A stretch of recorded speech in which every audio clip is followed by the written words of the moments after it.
Better stay up out the way, don't get your shit splat.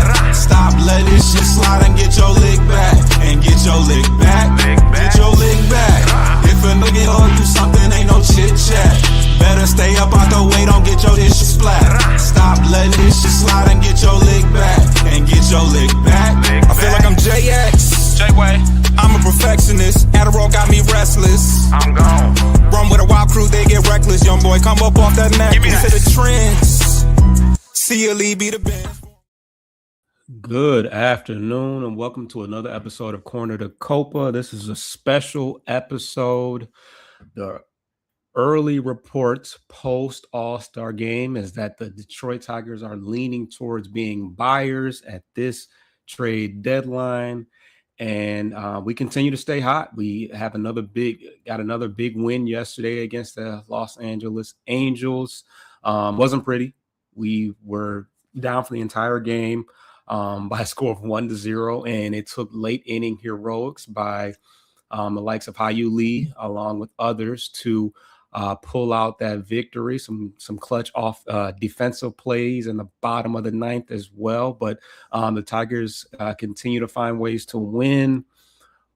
But of course, great pitching from Troy Melton, who got a start in his hometown or close to his hometown, as well as Kiter Montero, who ended up getting the save, I believe, or possibly getting the win. I think he got the win yesterday, but we're leaning towards being buyers, and as of right now, we are not going to be selling off Tarik Skubal along with others. So we'll see, but I was doing some thinking. I was bored during the All-Star break, and I wanted to look into some trade targets because we don't really know what buying is going to look like.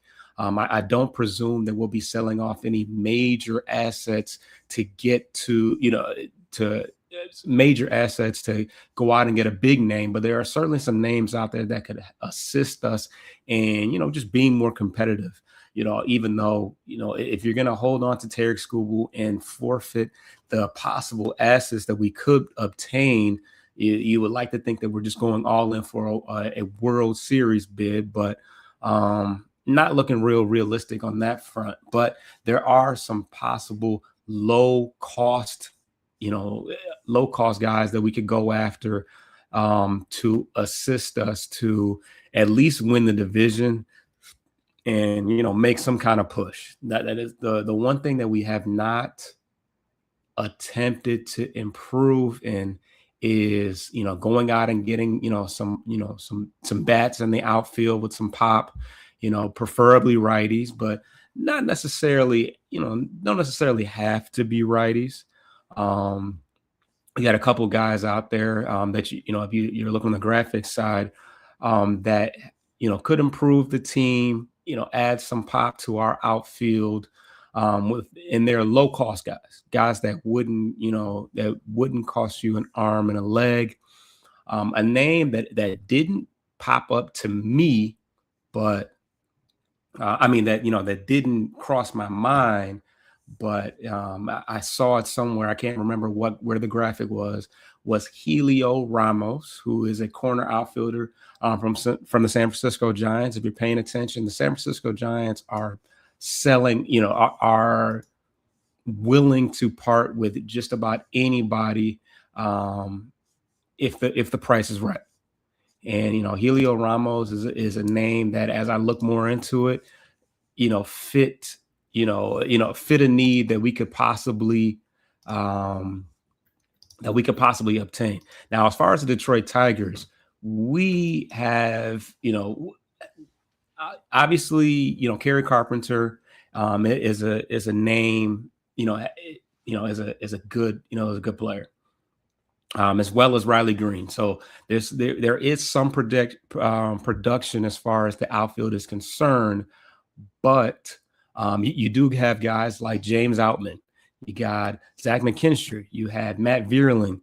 You have some guys that are below the Mendoza line that are really holding the team back as far as offensive production. We have the injuries to we have two guys that spent 60 days on the IL last year, and once again they're spending more time on the 60-day IL, and that's Parker Meadows and Wenceel Perez. We don't have any timeline of when these guys might come back. Wenceel Perez broke his orbital bone about probably a month ago, and there's no real timeline of whether he'll return. Wasn't necessarily having a great season anyways, but Parker Meadows, another guy that I think he also had broke a bone in his face colliding with Riley Green. So you got two guys with no real timeline of whether or not they will return. And we're left with some rather underwhelming replacements.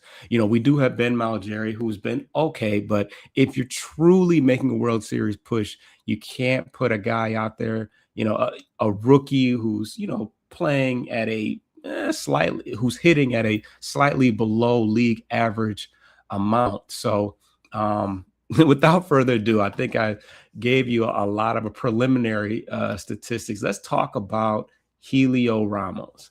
Now he's played left field for the San Francisco Giants for quite some time, and he's been one of the few highlights of the season. He's got 8 home runs. Let's pull it up here. He's hitting for a pretty good average, 278. I want to say he's got, let's see what his overall stats this year are. Oh, let's see. He's got 8 home runs and 28 RBIs. He's got a 278 average and a 780 OPS. When you look at the Savant page, very above average, an expected batting average, slug, exit velocity, barrel, and when you look at his spray chart, he hits it all over the field. He's not hitting in a hitter-friendly ballpark. San Francisco is actually one of the least hitter-friendly ballparks, and yeah, he's only 26 years old, and I think that he would be a upgrade to the names that we mentioned: Matt Vierling, James Outman. Now, you would have to. He would be a good platoon option for when we face lefties. So you will possibly give Kerry Carpenter the day off, but you have a very productive power bat. He's hit 20 plus home runs the last couple years. And he's although he's still only 26 years old, he's got a lot of experience. He's been playing in the major leagues since 2022. So since he was 22 years old. Very durable. He's played at 121 games in 2024, 157 last year, which is nearly all of them. So he's a pretty durable guy as well. But I think he would provide some pop to our lineup. He's a fairly affordable. He's got a fairly affordable contract as well, which might make it difficult to pry him from San Francisco because he's really not costing him anything. He's got 3 years of arbitration left before he's in a free agent in 2030, and he's only making $810,000. So you got a lot of years of control, which is appealing from the San Francisco side of things. But if they feel that they can flip him for a couple extra farm, extra players on their farm, that might be appealing to them. The downside to him, he's a below average fielder, and he does strike out and swing and miss a decent amount, which maybe there's a give and take with the power sometimes. And I think that the Tigers would be, could possibly be willing to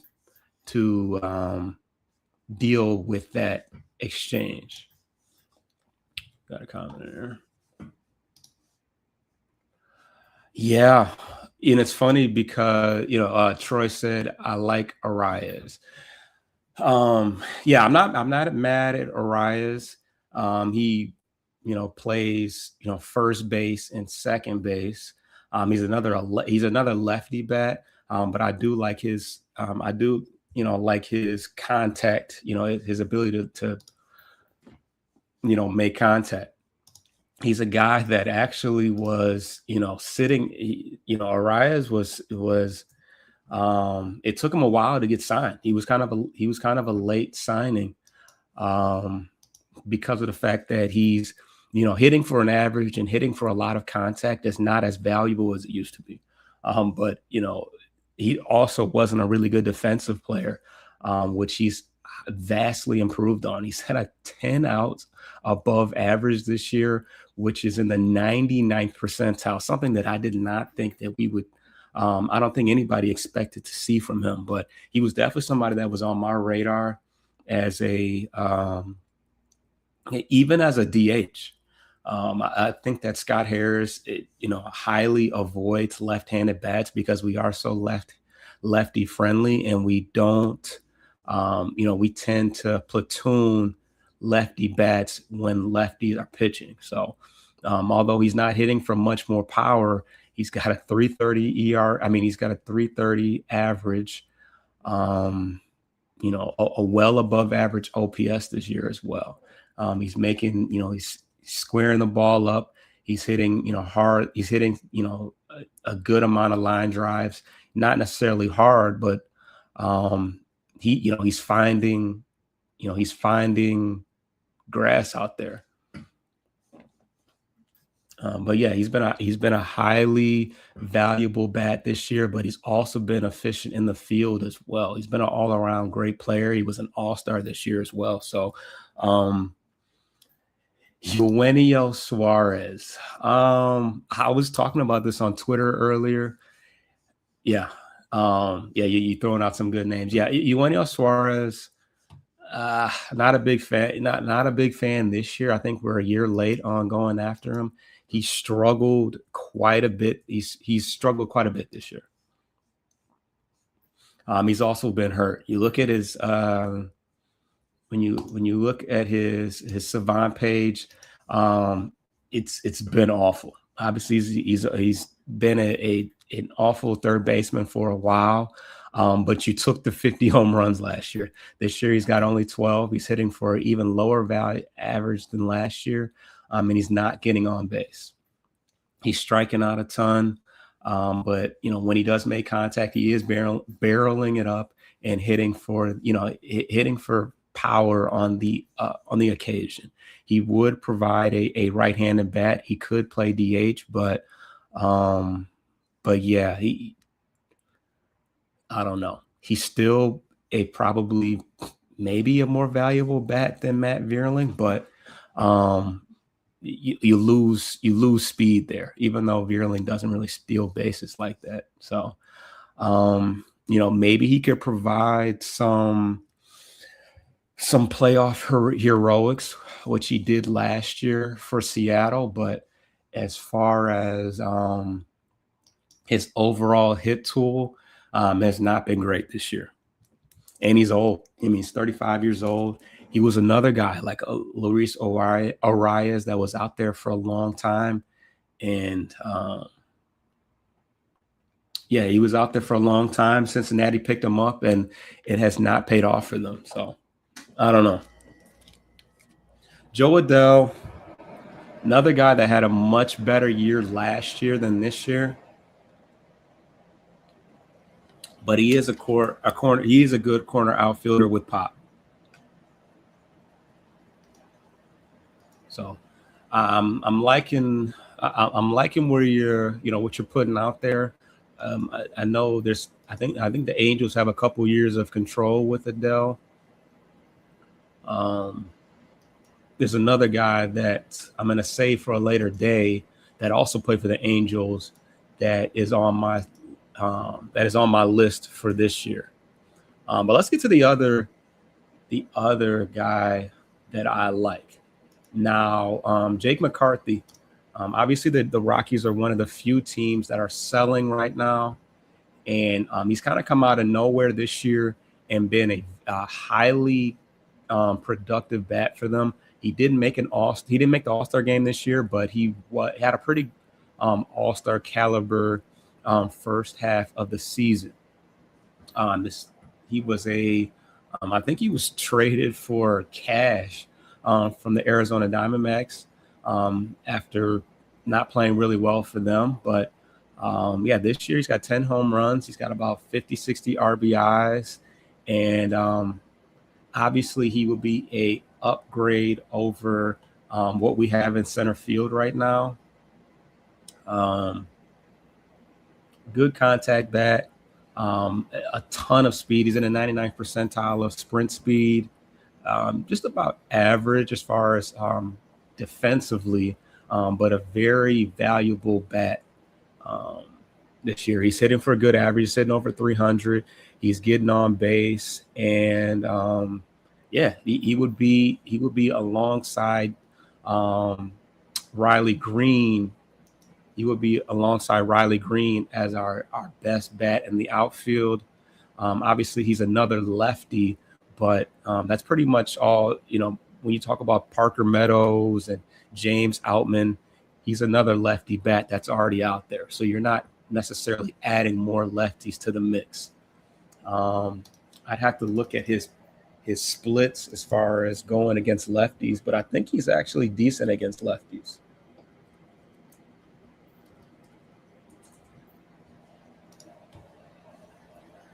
Yeah, he's got 53 RBIs, 863 OPS. He's got an average of 368. 368 against lefties. So he totally just destroys the, lefty on lefty, platoon thought process. But yeah, he's just been hitting for average all year. 411 on base percentage against lefties. He probably gets platooned a decent amount, but in limited sample size, 68, he's got the job done. Runners in scoring position, 395. You think we couldn't hit 388 with runners on? You think we couldn't use that in our lineup?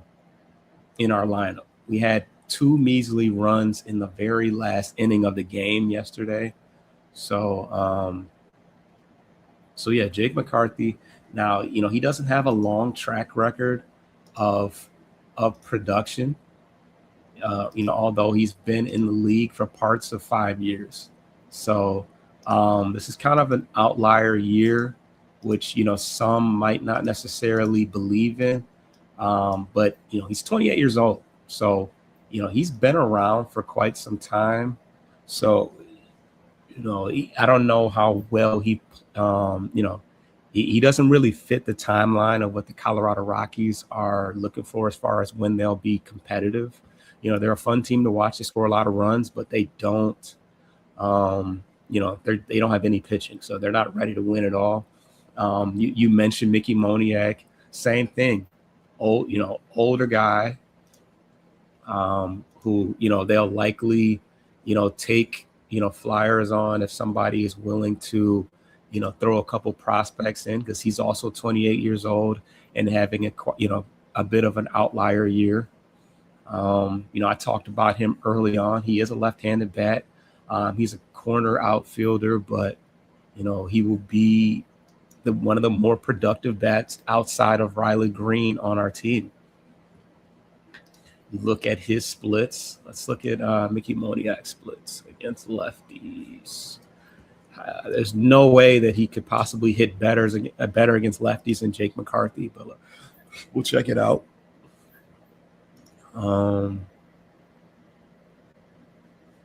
He's hitting 200 against lefties. 308 with runners in scoring position. 287 with runners on. If you don't have a team to watch, late at night, the Rockies are definitely a fun watch. They're going to give up a bunch of runs, but they're also going to score a ton, and they have a lot of talent that the Tigers could possibly be looking at to kind of boost our our corner outfield or just outfield in general. So, yeah, Mickey Moniak, Jake McCarthy are two names to definitely look at. Shout out Lee for that missile. What a clutch hit. Yeah, he's been clutch all year. They pulled up the stats just before it happened. He's hitting over 400 with runners on with 2 outs. It doesn't get more clutch than that. And, yeah, to the opposite field, he hit a straight laser, 100-plus miles per hour to the opposite field to give us a 2-1 lead. That was crazy.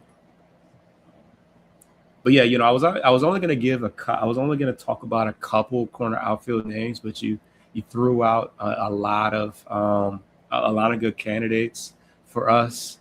I think that if we are, outside of one other aspect that I think that we can improve our team. But yeah, corner outfield, providing some hitting production to to improve, your Outmans, your Vierlings, your McKinstries. Yeah, I think that's one spot that we definitely have to improve on if we decide to buy. So yeah, there's a lot of different candidates, and we'll see. We'll see what Scott Harris does. Yeah, we'll see what he does.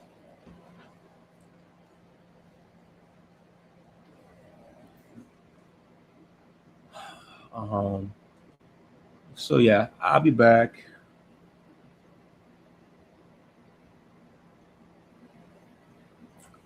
Yeah, I'll be back. Comment and let me know if there's any other players that you would like for me to highlight as possible trade candidates. As we get closer to the trade deadline, stay tuned. We'll have a show tomorrow, recapping the 3-game series against the LA Angels. We're off to a good start. We won the first game. We got Schoolbook going tonight, and we're going up against I'm not sure who we're going up against tonight, but should be another good game. But subscribe to the channel. We'll definitely have a lot of trade deadline coverage as we get closer, and of course the weekly recaps of all the games that happened during the week. It's your boy Foster Child. I'm out. Get your lick back. If a nigga gon' do something, ain't no chit chat. Better stay up out the way, don't get your shit splat. Stop letting shit slide and get your lick back. And get